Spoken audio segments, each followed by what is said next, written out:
February market stats are out, and things seem to be changing. As always, we're going to look at market trends in the Fraser Valley as a whole, and then hyper focus on the city of Abbotsford. For the first time in 4 months, home sales have risen.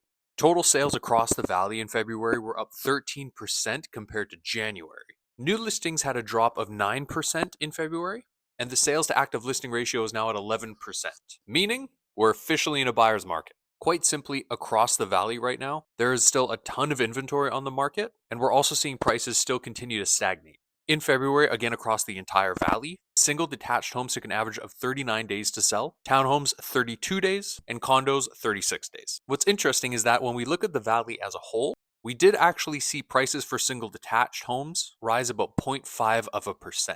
However, townhomes and condos still dropped at negative 0.7 and negative 0.3% respectively. This may be old news for you by now, especially if you're considering buying a home in the Fraser Valley, but buyers are definitely at an advantage right now. Okay, let's look at Abbotsford now. For detached homes, again, just for February, sales were up 11.6% compared to January. New listings are down 10.1%, and active listings rose at 15.7%. And the most important factor for a lot of people, average price rose 4%. On to townhomes. There was a 100% increase in sales from January to February. New listings dropped 6.1%, and active listings rose at 8.6%.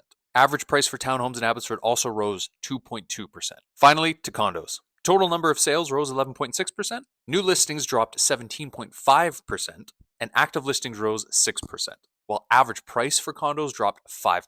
All that being said, here are the key takeaways. Detached home sales in February had a slight rebound from January's slump, with currently high levels of inventory, but still relatively stable prices. Townhomes had a huge sales increase from January to February, and inventory is nearly 90% more than it was at this same time last year. Prices are steady, and we could see a pretty significant rise again in townhomes in Abbotsford over the next little bit. Sales of apartments from January to February also rose a little bit, but on the other hand, average prices for apartments, again, in Abbotsford are declining. So what kind of market is it? Again, the sales to active listing ratio right now is at 11% across the board, meaning we are officially in a buyer's market right now. Buyers have more choices and a lot more negotiating power. Like and subscribe if you like this kind of content, and if you're thinking of buying a home in the Fraser Valley, or specifically Abbotsford, head on over to my page to get started. Thanks for watching, and as always, I'm Matt, and I'm bringing you down to earth.